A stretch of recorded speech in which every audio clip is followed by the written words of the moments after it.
Welcome to PTE Plus Online Classroom. Today we're going to be looking at what is Read Aloud. For many students who haven't taken the PTE exam before, Read Aloud might seem like an unfamiliar term to you.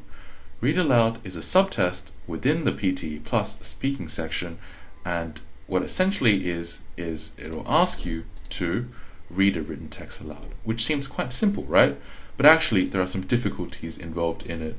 First of all, for the Read Aloud section, the text passage you're going to be seeing is going to be more academic in nature, and it's not something that you're going to be used to seeing in your day-to-day conversations. It's more likely to be something which you'll see in newspapers, magazines, journal articles, and just in books. So it's going to be quite different to what you expect. And you're going to be seeing a lot of difficult words that you don't encounter much, which you'll have difficulties in reading correctly, or you might just mispronounce it completely, or it might cause you to stutter. So these are the sort of common problems you'll get because of the academic nature of the words you'll see. And we'll be teaching you strategies later on to deal with that sort of issue. You'll be given between 30 to 40 seconds of preparation time, and obviously the preparation time differs according to how long the passage is. So for longer passages, you'll get closer to 40 seconds, and for shorter passages, you'll get around 30 seconds to prepare for it. Let's move over now and have a look at the interface. Now, this is the sort of screen you might see in the actual PTE exam. At the top, we've got the instructions here. It reads, look at the text below. In 35 seconds, you must read this text aloud as naturally and clearly as possible. You have 35 seconds to read aloud. And here in the middle, we've got a box. Now, this box tells us quite a lot of information. First of all, it tells us the status, whether you're recording, whether you're having your preparation time, and it will let us know how much time we've got left.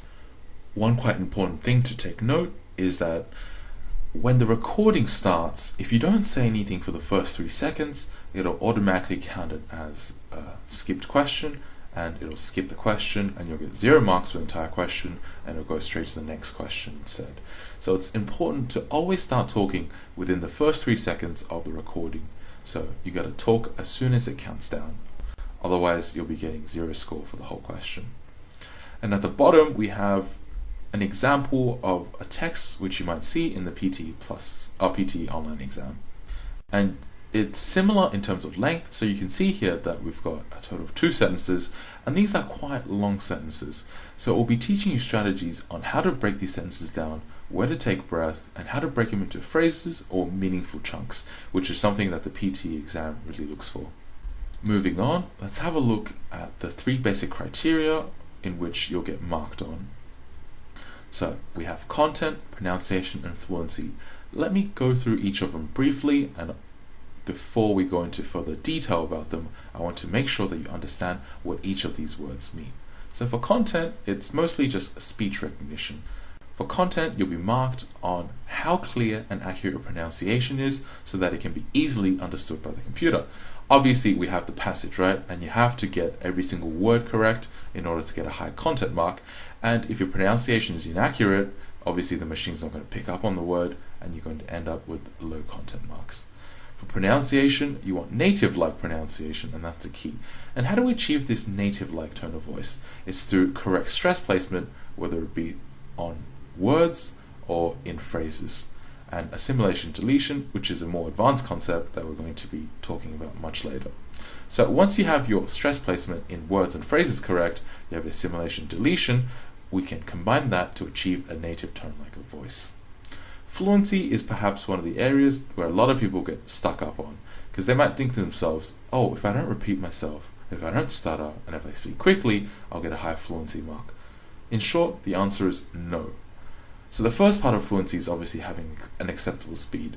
So if I were to speak like this, speak with an acceptable speed, and that was an example of someone who's speaking far too slowly, and you'll get marks deducted for your speed. So speak just with your native or natural speed. Like, for example, what you speak like in day-to-day conversation. Speak with an acceptable speed with appropriate rhythm and phrasing. That's an example of a natural speed, and it's something that will get you much better marks. Next, we've got 2 keywords here, rhythm and phrasing. So what is rhythm? you might think to yourself, this isn't a musical contest, so why does rhythm matter at all? In short, rhythm is inherently present in everything we say.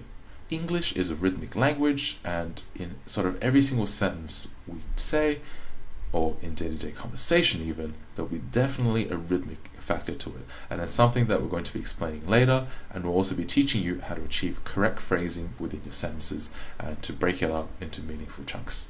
So combining speed with rhythm and phrasing, we've got good fluency. Now, before we continue on, I want to leave you with an example of what a fluent speaker or native speaker might sound like, and something that might get 90 in the PTE speaking exam. So this is called the musicality of English. Okay, let's listen to this. A university is a lot more than just classes and exams. University is a concept that offers you a host of possibilities to develop both academically and personally. You can see here that as I'm talking, my sounds get transmitted into these sort of waves. And it's important to understand that in the PTE speaking exam, you're not talking face to face with a person. Instead, you're talking to a machine, and the way the machine interprets a sound is different to that of a person.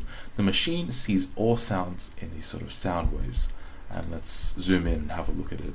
So in terms of these sound waves, you can see that there are definitely sections of peaks, which are higher areas, and there are troughs, which are lower areas, and there are a lot of these gaps. So whenever we're speaking, if we have word stress and phrase stress, these stressed areas show themselves as peaks, and the non-stressed areas show themselves as troughs. And these different gaps are places where we pause for punctuation and where we pause for the end of phrases.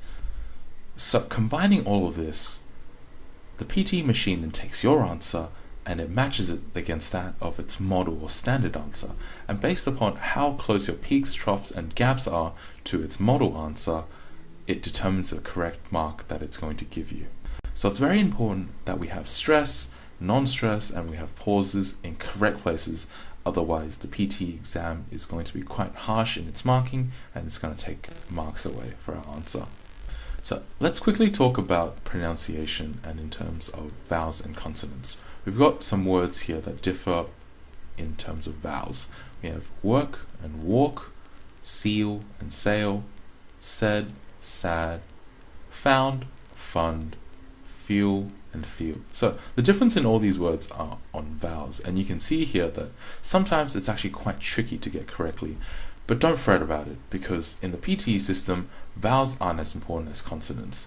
The PTE examination system takes into account that many of us have different accents. Some of us might come from the UK, some of us might come from Australia or the US, and in that case, the biggest difference in different accents is primarily placed on the vowels. So an American might say applesauce, whereas an Australian would say applesauce, which is much lower in terms of vowels. So that's not going to matter too much. The PTE system doesn't care too much about vowels. Instead, we want to focus on consonants, which help us differentiate between words the most. Let's listen to an example here. Laurel. Okay, so what word did you hear? To us humans, we would think, oh, the word is laurel, right? Well, to the machine, it would think of the word low. So let's listen to it one more time. Laurel. You can see here that the speaker says it almost in one beat. He says laurel in one syllable, one segment of sound. And the machine picks up on this, laurel, and it picks up on the answer with just one segment of sound, which in this case would be low. Let's compare this to another student who did slightly better for this section. Laurel. And in this case, the machine picks up 83.9% of the time for it to be laurel. The reason for this is that the speaker here separated the sounds into two different syllables, law-rule. So it's much more clear for the machine to pick up on. Listen to it one more time. Laurel. So you can see here that the most important thing, more important than vowels and consonants, is the separation and the pronunciation of each syllable clearly. So in summary, PTE accepts all kinds of different accents. Having a strong accent isn't going to be the reason why you fail. The key is to say everything as clearly as possible. Make sure that you pronounce all the syllables and you don't rush, and make sure that stress is on the correct syllable. So words in English is naturally broken up into different syllables. Whenever we see a new word, we have to sort of figure out how many syllables or how many segments of sound are in the word. And each syllable is typically comprised of at least one consonant and one vowel, or some cases it's just a vowel. So one common method for people to figure out how many syllables are in a particular word is by clapping out the beats. So we have a word here, domestication. So you might clap it out to domestication. And here we've got 5 total sounds, or 5 syllables. And we have the word cat, which is cat, just 1 syllable. And encountering these words with longer syllables, we need to take our time to make these words longer. The longer the syllables, the longer the word should be, because there are more sounds within it. So let's first of all start off by trying to eliminate a bad habit that many students have. When it comes to the word domestication, they might just read it as domestication. So if they read it really quickly, they might miss out on different sound syllables. Like for example, with domestication, we can see that the tip is quite soft and we can barely hear it as humans. For the machine, it won't hear it at all. So the machine will reach domestication. And as a result, you're going to be losing out on pronunciation and content marks. So just the same concept as the Laurel example. We want to make sure that we pronounce each sound within the word carefully. A good example of a production of the word domestication would be domestication, in which case each single syllable of sound can be heard quite clearly. And I don't know if you remember, but because this has 5 sounds, domestication, cat. Domestication as a word is much longer than cat, so you can't have each word to be equal in length. A lot of students might tell me that, oh, this is common sense. It is, but it's quite common to see a lot of students make the mistake where domestication and cat are in similar, equal length in the actual exam, and it's something that we definitely want to avoid. So let me read out some of these words, and I want you to listen to how many beats, how many syllables there are. Domestication, cat, evolutionary, lotion, development, vet, congratulation, lake. As you can see from the example that I was demonstrating, you can hear each segment of sound very clearly. Congratulation, congratulation. And that's what we're trying to aim for in terms of pronouncing each syllable clearly. Some students might ask, well, is it okay if I just read it faster? So if you want to do something else a little bit faster, you can go domestication, or even faster, domestication, domestication, domestication. So you can see in the last one, the sounds were getting a bit muddled up. So obviously there's an upper limit to how fast you go. If you go too quickly, the machine will have a tough time picking up each individual syllable. For some of our more observant students, you will have noticed that some of these letters are in red, right? So what are the red letters? Now these red sounds that symbolize word stress will need to be longer, higher, as well as a bit louder, which means that every single word or every single sound that is in red has to be softer, quicker, and a bit lower. So listen one more time. Domestication, which leads us perfectly into the next slide where we break up the word and we've got these circles up above. So in this particular case, we've got the different bubbles. Obviously the bigger the bubble indicates where the stress is. So see if you can follow along. Domestication, domestication, and you can notice that the stress is clearly longer, higher, and just more prominent within the word. And domestication. So for words with multiple syllables, that's how we deal with it. And for words with just one syllable, it would just be cat. Domestication, cat. And the K sound has to be sort of equal importance for both words. And you'll notice that because the K sound is higher, every other sound is a bit lower. So it's domestication. So one common mistake that a lot of students make is that once they go higher for K, they just don't bring it down anymore. So this is what it would sound like for a lot of students. Domestication, and in that case, that's an incorrect production because the K-shun, shun is also high, so we're going to bring the shun down like domestication. K-shun, not K-shun. And that's why word stress is really important. Word stress sort of adds meaning in our speech, and it's what a native speaker sounds like. So let me give you an example of someone without word stress. And this is an example of an answer that would be getting a very low mark. Tidal energy is a renewable source of energy and a form of hydropower used to generate electricity. So that's an example of a bad response, and a response that would get a very low mark. So it's not renewable, it's renewable. It's not hydropower. Hydropower, energy. stresses on energy, electricity, you can definitely see that the it's going up, electricity, generate, availability, and you can see here that in each word there's definitely a stress which is higher, longer, and more loud, I suppose, louder. So here's an example of an answer that would get you high marks. Tidal energy is a renewable source of energy and a form of hydropower used to generate electricity from the energy of the tides. They're not currently widely utilized due to high cost and limited availability. Now that you have a good understanding of what word level stress is, let's move on to sentence level stress or phrase level stress. Whenever we're just talking, we don't put the same level of stress and loudness into every single word. Some words are naturally going to be louder and more stress than others because that's what we do to generate meaning in our speech and sentences. So listen to this example. We don't stress all words equally because some words are more important. And in this particular case, these selected words help to give full meaning to the text. So Read Aloud focuses heavily upon finding the right places for stress in these sentences. An easy way for you to imagine this is think about the common phrase, I love you because you're beautiful. In that case, it's a very romantic sentence, right? And it's definitely filled with meaning, and you can hear the stress on, I love you because you're beautiful. If someone were to say to you, I love you because you're beautiful, there wouldn't be a lot of meaning behind it, right? And it wouldn't be very romantic. So that's what I mean by giving full meaning of the text. I love you because you're beautiful. And to a great extent, that's how we talk in day-to-day life, naturally. Okay, let's move on to fluency. So in terms of fluency, there are three basic requirements. First, we want to avoid hesitation. What is hesitation? Hesitation is that's an example of hesitation. Repetition would be repetition. So that would be an example of repetition. And false starts are when you start and then you go back to start again. Avoid hesitation, repetition. So that's an example of a false start, and long pauses are, as the name suggests, when you pause too long between words or sentences. In number 2, we look for smooth rhythm and phrasing. We can achieve this through connected reading, and that's something that we're going to be teaching about later. And finally, we want you to have an acceptable speed. So an acceptable speed is within the range of what is considered natural to native speakers. So let's go into how does PTE determine what is an acceptable pause and what is the correct answer. So here we've got a sentence, right? This is a dog which is black.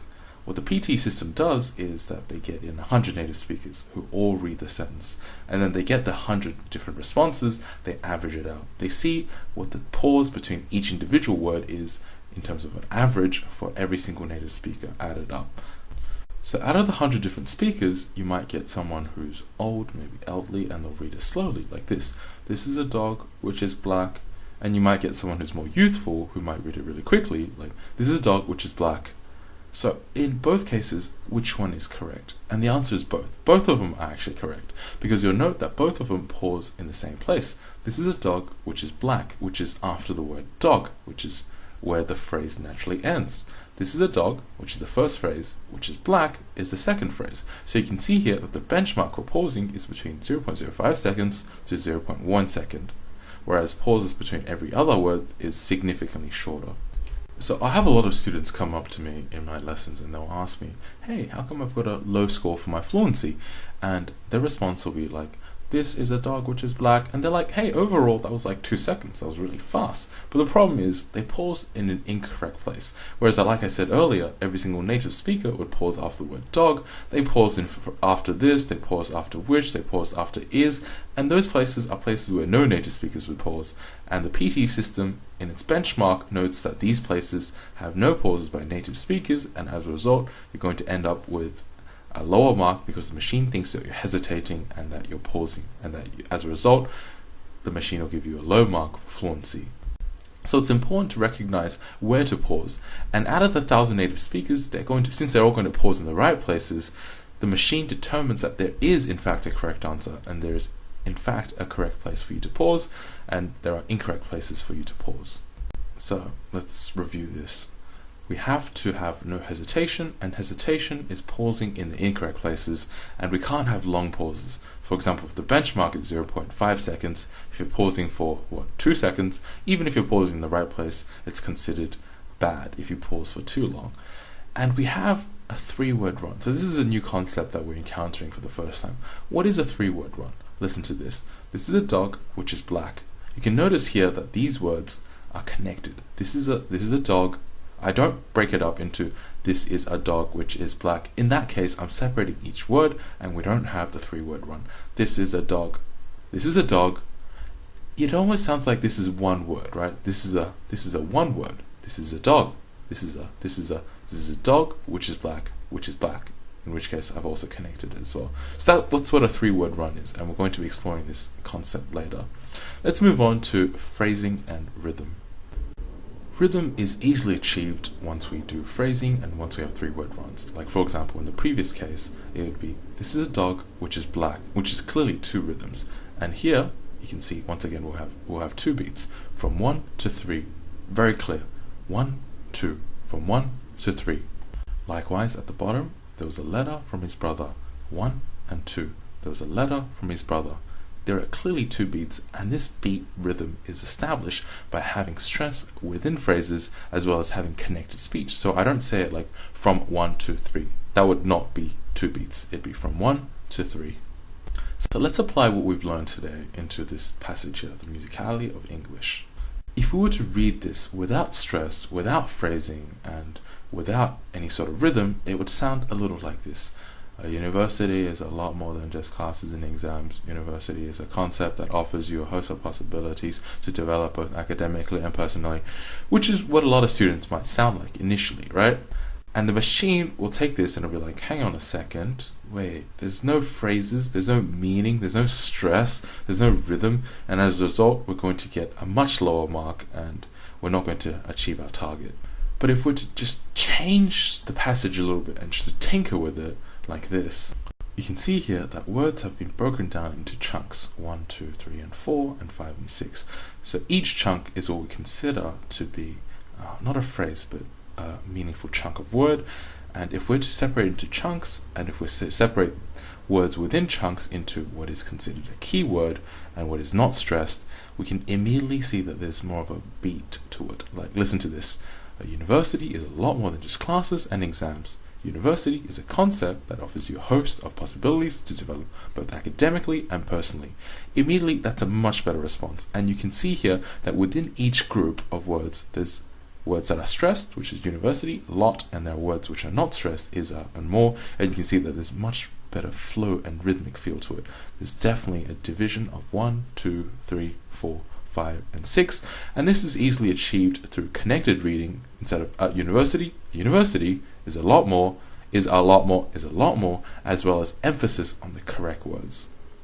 So you might ask me, hey, if I'm to see this in a test, how am I expected to break it down like this in my head mentally? Is there a rule for what should be stressed in phrases and what shouldn't be stressed? And is there a rule for determining how to break it up into chunks and how to do connected reading? The answer is yes. There are very simple techniques that we're going to teach you to achieve this in the long run, in the lessons to come. So in summary, from today's lesson, we were able to identify the 90 sound in PTE speaking. We were able to figure out what exactly they're looking for in the read aloud section to get 90. We were also able to stress the appropriate words in a sentence and to stress the sounds in individual words, as well as speak without pausing. We were able to learn about how to maximize the score in all questions based on a machine scoring system. So these are all different things that we're going to be looking at in later lessons. We're going to be looking at techniques and strategies to achieve high marks, and we're going to be looking at how exactly we're able to eliminate our mistakes and some commonly made mistakes. So that's all we have time for today on PTE Plus, and I hope to see you in our next lesson.